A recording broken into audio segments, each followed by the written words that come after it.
अस्सलामुअलैकुम सल्ले अला सुभानअल्लाह मैं तौकीर हफीज़ वेलकम करती हूँ अपने मल्टीपर्पज़ चैनल पर। और आज आपको विंटर में एडेनियम की जो ब्लूमिंग पर है इसके फ्लावर तो वो आपको दिखा रही हूँ कि वो किस रीज़न से और किस तरह है, कौन से फर्टिलाइज़र इसमें इस्तेमाल की और किस तरह ये चल रहे हैं और वाटरिंग किस तरह की, ये सारी इसमें इंफॉर्मेशन दूंगी, जानकारी दूंगी। कि बहुत सौ की क्वेरी आती है कि हमारे विंटर में जो है एडेनियम बिल्कुल या तो मर जाते हैं या ब्लूमिंग नहीं करते, फूल उन पर नहीं आ रहे होते। तो सारे रीज़न इसी वीडियो में आपको मिलेंगे। आप इस वीडियो में बने रहिएगा, आखिर तक देखते रहें। अगर आप पूरा ये वीडियो नहीं देखेंगे तो आप समझ नहीं पाएंगे। तो मेरे न्यू बिगनर से रिक्वेस्ट है, तो चलें हम इसको दिखाते हैं कि हर इसकी जो टहनी पर, हर स्टेम पर देखिए इसकी ब्लूमिंग देखिए, आप खुद देखिए एडेनियम की। आपको ये सब दिखा रही हूँ और याला दिखा रही हूँ, वाइट वाला भी दिखा रही हूँ। जो रिवर्स आपको दिखाया था इसमें रूट रॉट हो गया था, इसको भी मैंने आपको दिखा रही हूँ कि इसकी देखें सारी बर्ड्स पीछे भी आप देखें व्यूवर्स, पीछे भी आ रही हैं, इससे भी पीछे आ रही हैं और इधर देखें, ये देखें इसके पीछे। तो आपको ये सारे इसके रीज़न बताती हूँ किस कारण ये सब चीज़ें आ रही हैं ब्लूमिंग पर। तो व्यूवर्स, इसका जो है फर्टिलाइज़र का तरीका ये होता है कि हमें जब विंटर आता है तो इसका मूड भी चेंज हो जाता है और समर में इसका मूड हैप्पी रहता है, क्योंकि समर के प्लांट इसको कहते हैं कि डेजर्ट रोज़ है। तो ये डेजर्ट रोज़ को बनाने के लिए आप उसको माहौल प्रोवाइड करेंगे। तो माहौल कैसा करेंगे, तो आपने इसको धूप में रखना है। जब ये आप सन में ज़्यादा इसको जब ऐसा होता है कि हम गर्मियों में जो होता है उसको हम थोड़ा सा शिमी शेड में भी हल्का सा इसको रख देते हैं, तो जब भी ये सर्वाइव करता है। मगर विंटर में आपको ना फुल सन में रखना है और चटकती धूप में रखेंगे तो उस पर ब्लूमिंग आएगी। तो आपने क्या करना है, मैंने बताया कि बिल्कुल धूप वाली जगह पर रखना है। अभी मैं आपको दिखा रही हूँ।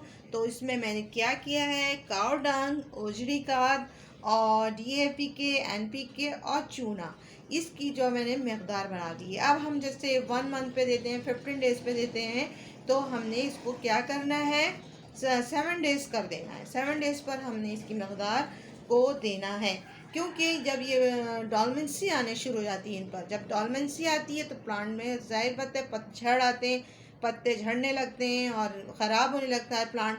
तो उसको प्लांट को जब हेल्दी इसको फर्टिलाइज़र देंगे, जैसे हेल्दी फूड हम लोग देते हैं अपने आप को, तो इसी तरह इनको हेल्दी फर्टिलाइज़र देंगे तो ये इसको वो चीज़ों में ख़राबी नहीं आएगी। इनके देखें लेस भी कितने ज़बरदस्त चल रहे हैं। तो ये सब चीज़ का आप ख्याल रखेंगे तो ये बहुत ही ब्लूमिंग पे आएंगे।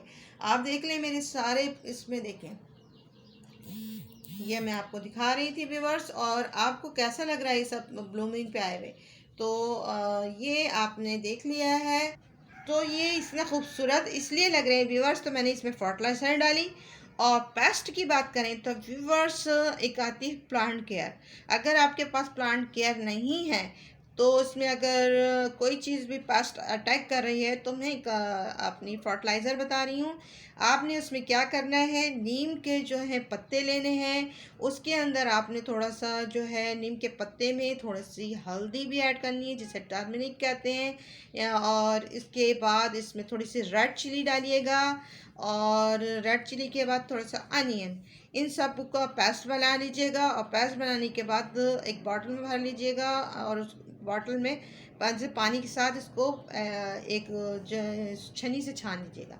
छानने के बाद फिर स्प्रे से इस पर पेस्ट के जितने भी पेस्ट कहीं पर भी कुछ हुआ तो उसको आप करेंगे तो वो झड़ जाएंगे। मिलिक बग भी अटैक करती है, वो भी ख़त्म हो जाएगी और ये सब अच्छी तरीके से चलेगा। और ये बहुत ही ज़बरदस्त, देखें आप खुद ही देखें मेरे प्लांट की कितनी हेल्दी चल रहे हैं। तो आपको बता रही हूँ कि विंटर में भी ये देख लें आप व्यूवर्स, आप विंटर में ये नहीं सोचेंगे कि आप हमारे एडेनियम नहीं चल सकते। ये मेरे 2 दिन पुराने फ्लावर हो गए, इस वजह से आपको थोड़े से ऐसे लग रहे हैं। तो ये बीच वाले इसको 1 दिन हो गया पुराना। अब बाकी बर्ड्स और आ रही हैं, तो आप देख लें कितने अच्छी तरीके से चल रहे हैं। कावडंग का भी बता दिया कि इस तरह करना है। अगर इसको आप और अच्छा करना चाहते हैं तो उसको जो है जो कावडंग और एक औजड़ी खाद, ये दोनों को आपने पानी में भिगा देना, उसको छान लेना, छान कर स्प्रे करें। और वाटरिंग हमेशा जो है विंटर में जो है आपने स्प्रे गन से करना है, स्प्रे बॉटल से करें तो उससे आपका प्लांट हैप्पी हेल्दी रहता है। अगर आपने कॉडक से, जहाँ आप देखें मेरे कितने सूख रहे हैं, इन कॉडक्स पर आपने डायरेक्टली बहुत ज़्यादा पानी देना शुरू कर दिया विंटर में, तो फिर इसमें रूट रॉट होता है। तो ये सब चीज़ का ख्याल आप अपने प्लांट में रखेंगे तो ये आपका प्लांट हेल्दी, हैप्पी और खूबसूरत चलेगा। तो मेरी हमेशा मेरी इसलिए कहती हूँ हेल्दी एंड हैप्पी। तो ये हम अपने लिए भी इस्तेमाल कर सकते हैं और ये अपने प्लांट के लिए भी। तो आप इसी तरह आपने इनको हेल्दी हैप्पी रखना है। तो आई होप आपको मेरी बात समझ में आ गई होगी, और समझ में आए तो इसे लाइक एंड शेयर सब्सक्राइब ज़रूर कीजिएगा। अल्लाह हाफ़िज़, बाय बाय, टेक केयर और दुआ में याद रखिएगा।